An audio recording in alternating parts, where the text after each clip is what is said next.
بسم الله الرحمن الرحيم. الحمد لله والصلاة والسلام على رسول الله وعلى آله وصحبه ومن والاه. لبابتي أمر معنا دوشتي زۆر دوو لە یەک بەراورد دەکەین. دوو پاڵەوان ئەخەینە یەک گۆڕەپانەوە، یەکیان بە بازوویەکی بچووک، بێخاوەن، بێکەس، ڕەش، داماو، ڕوود، کەسێکی تریشیان کە یەک کۆمەڵ عەقڵی هەندەسی و بەڵێندەر و بوجەی زەبەلاح و عەقڵی مدەبیر و پرۆژە و پلانی لە پشتە. یەکەمیان دەستکردی پەروەردگار و لە ئینسانە هەیە، دووەمیشیان دەستکردی مرۆڤە کە تا ئەمڕۆی لەگەڵا بێ عەقڵی مرۆڤ لە دروستکردنی پرۆژە و تاوەر و بینایە گەیشتوونەتە ئەم ئاستە کە هەموو پرۆژەکانیان ئەبێت کارەبای مەزبوط بێ، ئاوی مەزبوط بێ، ئاوەڕووی مەزبوط بێ، فاوندیشنی مەزبوط بێ، شیشی مەزبوط بێ،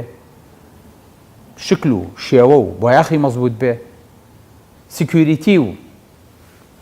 ڕسێپشنی مەزبوط بێ و هەست بە شتەکانی دەوروبەری بکات. من تەسەوڕ ناکەم ئینسانێک بەم ئاستەوە بەم هەموو عەقڵ و تەخەسوسەوە لە هەندەسەیە ناتیحات و سەحابێکی ئاوایان بنیاد نابێ و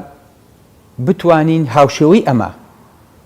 لە ئینسانە بدۆزینەوە، خاستەن وەکو مامۆستا بۆ سادەیە باسی فەرموو با بچین بەراوردکەین. خۆشەویستان، وەبزانم هەندێکتان ئەپرسن ئەمە چییە کە ئێستا لەبەردەستمانایە. ئەکرێ ئەمە ئەو مۆدەڵەوێ کە باسمان کرد، تاوەرێکی گەورە و پرۆژەیەکی گەورە و ئەلێ ڕێیا بچووکمان کردوێتەوە و ڕەشی تێچێ چکە شتەکان زۆر جوان نەخشێنراون و ئەکرێت بۆ خۆی ئەمە پێمان بڵێ ئەم پرۆژەیە ئەگەر گەورەیکەین ئاوا دەرەچێ. خۆشەویستێکی تر ئەفەرمێت نەخێر، ئەمە ئەوەیە کە ئەمانەیە باسی کەین. ئەمە ئەو پرۆژەیە کە لە لاشی هەمومانە هەیە و دیارە بەڵێ وەفی ئەنفوسیکم ئەفەلا تۆبصیڕون، لە ناخی خۆتانە نییە، لەسەر پێستانایە نایبینن چی ببینم ئەو مۆجوانە. ئێمە ئێستا هاتوین بە ڕێزەکانم باسی یەک تاڵەمەوەکەی. چی مامۆستا تو ئەو هەموو کامێرە ئەو هەموو خەڵکە و ئێمە لەسەر بکەینی مەشغوڵ کردووە باسی مویەکمان بۆکەی. بەڵێ باسی مویەکەکەم، نەک هەر باسی مووەکەم، باسی مویەکەکەم و بەراوردێکەم بە گەورەترین پرۆژەی هەندەسیش. با مهندیسەکان جوابم بنەوە بڵێن ئێمە پرۆژەی لەمە ئاڵۆسترمان هەیە و بێن بیخەنە ئەو حەلەبەیەوە کە باسمان کرد بەرامبەر بەم وەزعیفە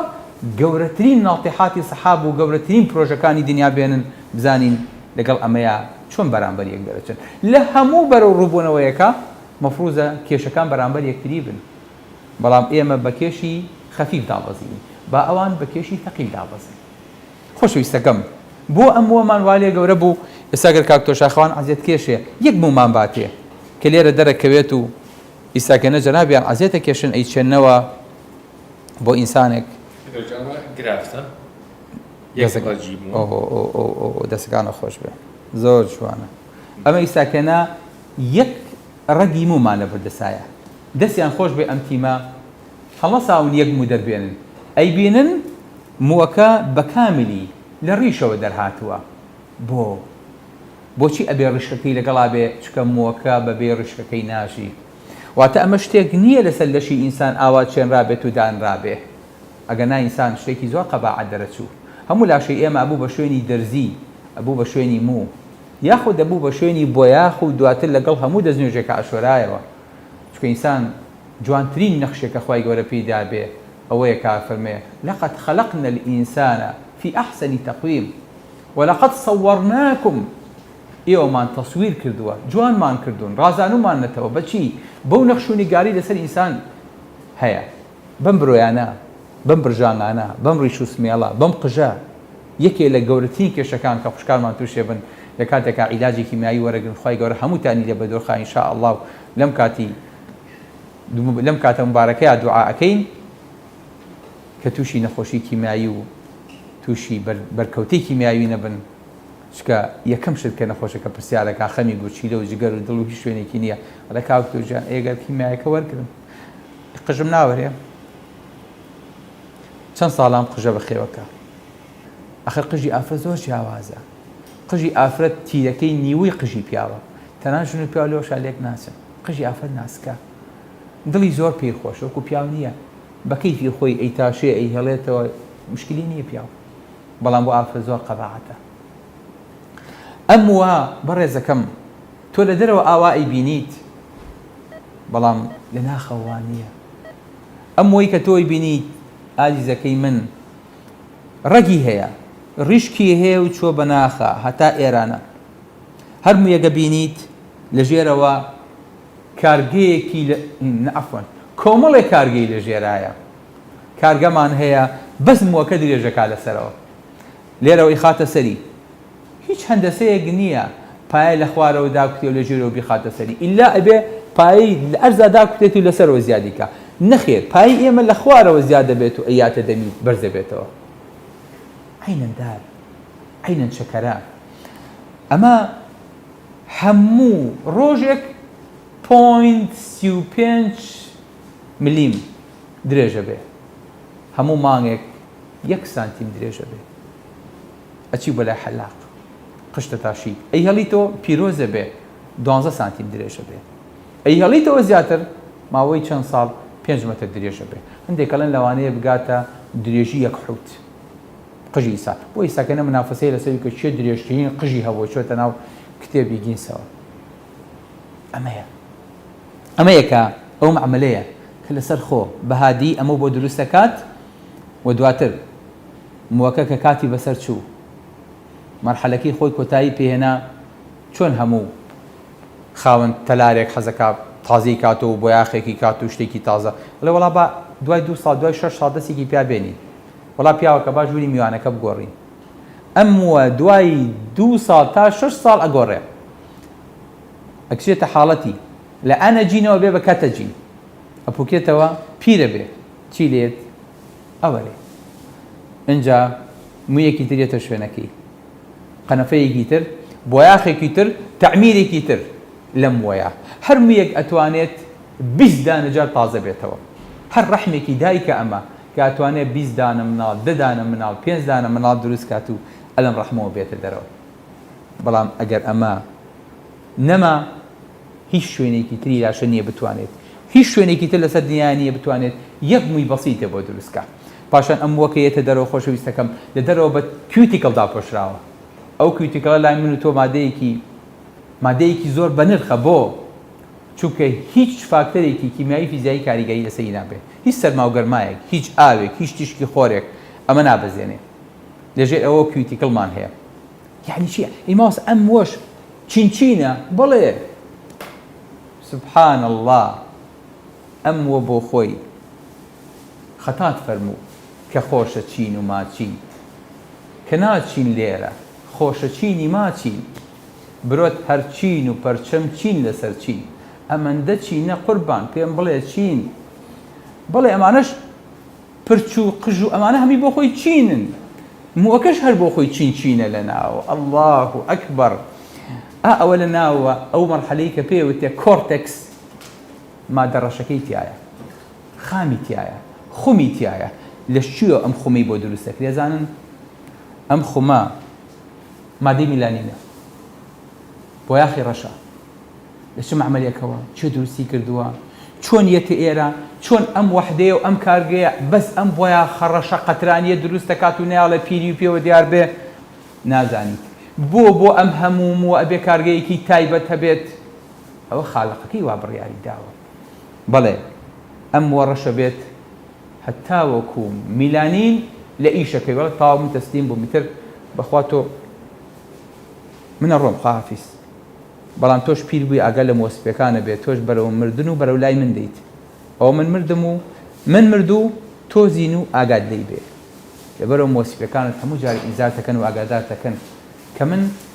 کۆڵم دا و هیچم پێ نەما لە بۆ یاخی ڕەش،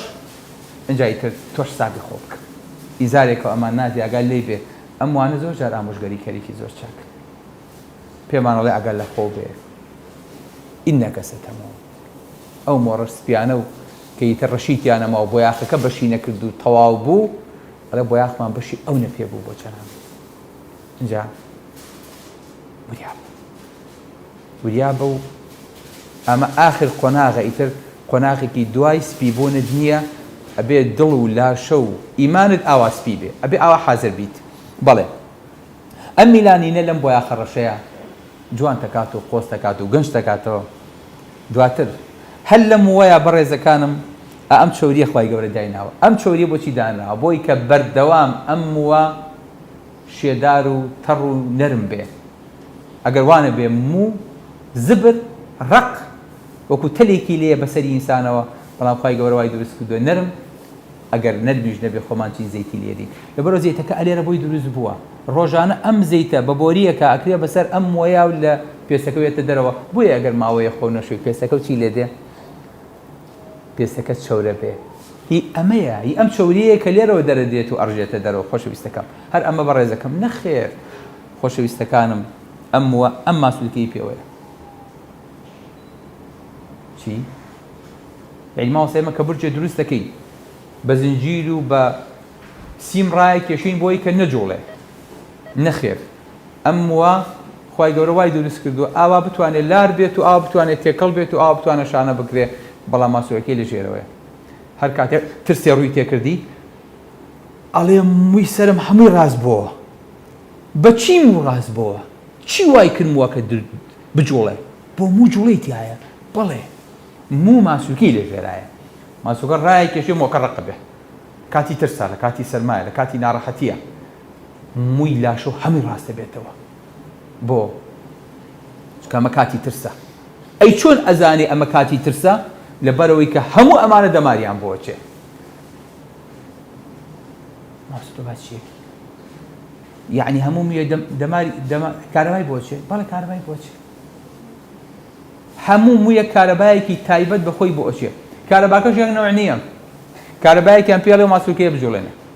کارەبایەکیان پێڵێ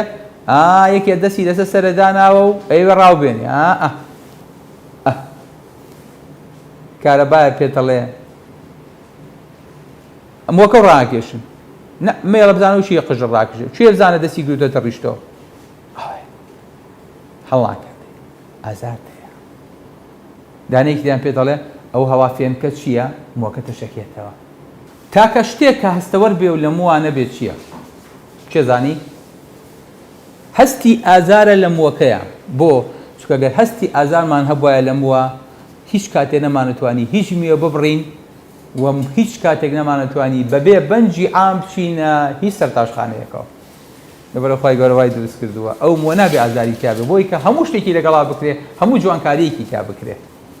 بەڵێ ئەم وە بەڕێزەکەم هەتەنها دەمارەکانیشی کە بۆی ئەچن دەمار و ڕیسەپتەری جیاوازن لە شوێنەکانی تر تایبەت بەمە دروست کراون ئەم وە لە هەموو مویەکە خوای گەورە چی دروست کردووە بۆریەکی خوێنی بۆ دروست کردووە بۆی ئەچێ ئۆکسژین و خواردن و پرۆتین و ڤیتامینات و هەموو شتێکی بۆ بە لەو سەریشەوە بۆریەکی لێ دەرکردووە هەموو پیست و خەڵتە و پیست شتەکانی دووەمەکسیدی کاربۆنەکی لێ دوورەخاتەوە ئێوە شتی واتان بینیوە ئێوە شتی واتان بینیوە بۆ یەکم و ئەم خزمەتگوزاریە بکرێ بەلەدیە هەستێ بۆری ئاو بەرێ کارەبا بەرێ ئینتەرنێت بەرێ جادە بەرێ هەموو پێداویستی حرەسیات بەڵێ ئەم وە خۆشەویستەکەم چووکە کونە بۆ ناوە باشترین مەڵگەیە بۆ بەکتریا بۆ نەخۆشی لەبەرەوە لەژێر هەموو ئەمانەیە یەک مەناعی بەقوت هەیە مەناعەیەکی تایبەت کە بەس لە مێشک و لە هێلکەدان و لە باتوو لە پێشی چاو و لە وێڵاشی مناڵا هەیە تایبەت لەژێر هەموو مویەکە ئەمە دانراوە لا إله إلا الله وإن تعدوا نعمة الله لا تحصوها ئەگەر نیعمەتەکانی خوای گەورە ئەگەر تەنها موش بێ مویەکتان بۆ نابژێرێ باسی چەند مومان کردی ساکێنە مامۆساوی کە باسی کرد ئەم هەموو خزمەتگوزاریە ئەم هەموو پێداویستیە ئەم هەموو کارگەیە ئەم هەموو وەحدەیە بۆ یەک موو بۆ خۆی چەند مومان هەیە لەمە لەسەرە بەس لەسرە زیاد لە 100,000 مو هەیە بە هەموو لاشە زیاد لە ملیۆنێ مومان پێوەیە هەندێک لە مەزارەکان لەم 5 ملیۆن هەموو مویەکیش ئەمەی بۆ چووە موەکانیش جیاوازن مووی سەر مووی پێوتێت تێرمیناڵ جیاوازە لە مووی پەنجەکان جیاوازە لە مووی بنباڵ جیاوازە لە گەندە مووی لاشە موەکانیش بۆ خۆیان دابشکردنیان هەیە مو بۆ خۆی خۆشەویستەکەم نەکات دابشکردنی تایە سەعاتی تایە کڵۆکی تایە هەمووی بەرنامەی تایە پێڵێت سەی داتابیسەکۆ کە باوکی من ئەم وە تەمەنی 2 ساڵە خەریکە ئەکسپایرە بێ داتابیسەکە پێ دەڵێ ئەمە مەرحەلەی کە تەجینی هاتووە ئیساگەنا بێ پیر بێت و بمرێت و بوەرێ میەکی تر بێتە شوێنەکەی لا إله إلا الله داتابیسەکە لێنە ئەمە تازەیە ئەمە عمری 1 ڕۆژە ئەمەیان 5 ساڵە ئەمەیان 2 مانگە هەموو عمرەکە و پێڵێ لەبەرەوە کە ئەمە لا باوا هێڵێتەوە بۆی کە هەموو سەرمان پێکەوە سڵان نەبێت هەموو موەکەمان پێکەوە نەوە یەکە وەرێ یەک دێتە شوێنەکەی بۆ جوانیە بۆ خەڵقندەیە چی ئەتوانێ ئەمە بکات لەشی ئینسانە پرسیان لە ئێواکە هەتا ئێستاکەنە ئێمەی ئینسان دەسەوسانی لە دروستکردنی یەک تاڵەموو لەبەرەوە حەزم کرد ئەم نمونەیەتان بۆ باسکەم بۆ ئەوەی کە خۆشەویستەکەم ئێمە لەگەڵ ئەمەیان ڕاهاتووی ئەژنا بەخواوانیە کە ئێمە حاڵی بووی زۆر لەوە ئاڵۆستر و معقەترە کە بۆم باسکردن والله ثم والله دکتۆرێکی پێست بۆمان باسکە بە منیشەوە کەسمان تی ناکەین کە ئێستاکەنە بردەکاری ئەمۆچی بەحسی وای هەیە لەسەر حرفێک مێشکە وەستەیە معقولە ئەم وە لەژێر کۆنتترۆلی هۆرمۆنایەکە لە مێشکەوە دەرەچێ ACTH پرۆلاکتین TSH معقولە ئێ باش ئەمە چ پەیوەندیەکی بەوان نەخێر هەمووی پەیوەندی بۆ نییە مویە دەربێنە لە لاشەی خۆت خۆشەویستەکەم نەخێر لە شوێنێکا مویەکی لێبەر بێتەوە سێکە ئێمە لەم ژوورین جەنابتان ئێستا دانیشتوێن ئافرێتان بێلەوە چێ نام بخۆن مویەکی لاشەتان بدۆزێتەوە ئەزانن ئەم وە هیچ هەیە یەکسەر مووەکە دەربێنە لە ماستەکە ئەلەن بەخوا ئەم ماستە مویەکی تایە هیچی ئەم وەکە DNA بۆ بکەی دۆزیتەوە نەکەرەوە ئەزانی خاوەنەکەی چ دەرمانێکی وەرگرتووە ئەگەر مردە بێتیش ئەزانی بە چ ژایە کوژا هەر لەم وەیە بەڵێ هەر لەم تاکەم وەیە کەواتە بەڕێزە باسی چیەکی باسی خەڵقێکەکەین کە وعدەمانێ وتم شتێکی ڕەشۆڕوت بێ خاوەن ئاوەی اینجا خۆتان بەراورد دیکەن سەر پشک بن بچن پرسکەن بە گەورەترین مەکتەبە هەندەسیش بڵێ ئێوە شتی ئاواتان هەیە و بۆ چەند ملیۆن ساڵی تر ئەگەنە ئەم پێشکەوتنە و ئەگەنە ئەوەی کە هاوشێوەی ئێمە پرۆژەکانمان بنیاد بنین ڕیش بوو بە ڕیشەوە ئەبێ شانی بۆ هەڵگری بەداخەوە زۆر جار کە بەراوردی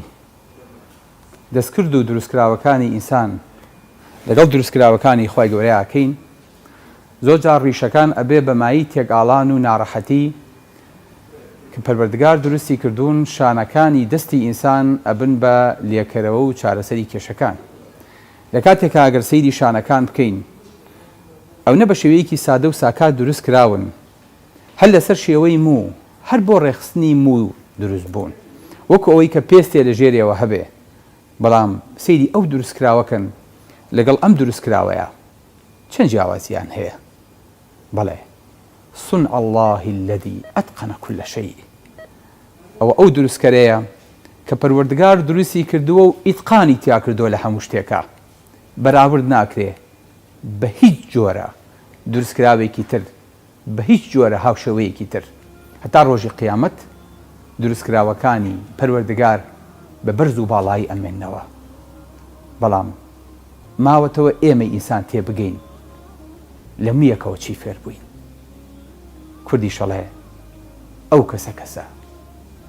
مویەکی بەسە. سەلام عەلەیکوم وەڕەحمەتوڵڵاهی وبەرەکاتوه.